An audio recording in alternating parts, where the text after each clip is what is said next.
Hi, I'm Tim Gardner. I'm a customer solutions agronomist with Bayer, and I'm based out of Saskatoon. I wanted to take a few minutes today to talk to you about a very fast-moving, fast-spreading, and challenging weed by the name of Kochia. For those of you who are maybe familiar with Kochia, and for those of you who are not, it is a weed that is very fast-moving and is difficult to deal with. The three big things about Kochia to have into consideration all the time is it does evolve, as mentioned. Since 2012, it's evolved almost 6 times across the prairies, and that's in everything from where you find it to where to the different modes of action that has built up resistance to. So it's an ever evolving species of weed.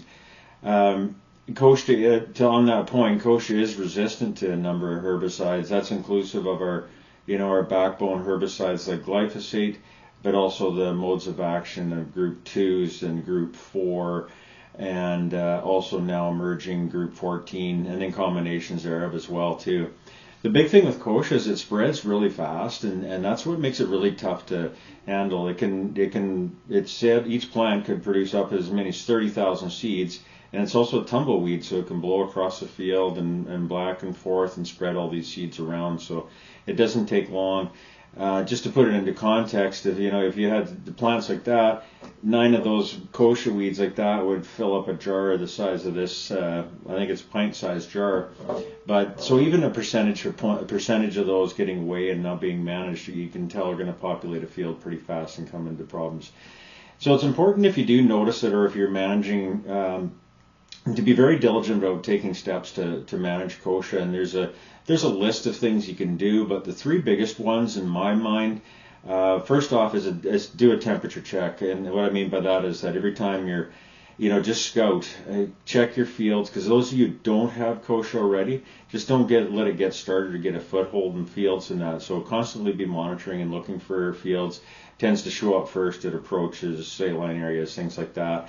But it survives quite well in most areas. But be very careful in that, and then you can stem the tide before it happens.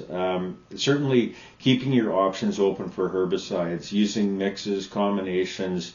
Don't use just one single mode of action, because that's why we have resistance built up to several modes of actions, because it evolves away from that and crossbreeds its way out of it.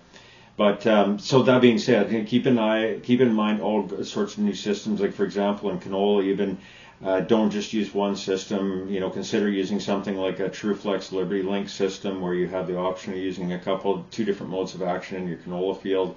Great way to tackle it that way as well too. So very effective. The other one is patch management. So for where it is showing up, or in fields it's showing up in part areas, just continue to manage those areas. As you said, scout, but manage them particularly. Maybe you don't have to go broad acre across the entire field. It may be localized, but use local solutions and maybe more advanced offerings and combinations of herbicides and or mechanical tillage, things like that you can do to keep those patches contained, reduced, or take them right out if you can.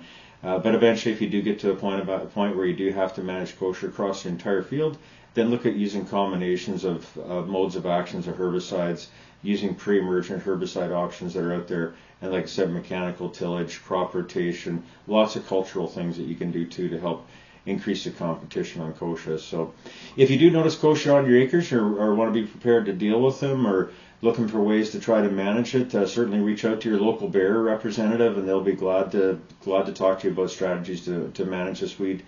Thanks for listening. I'm Tim Gardner and with Bayer, and thank you for watching.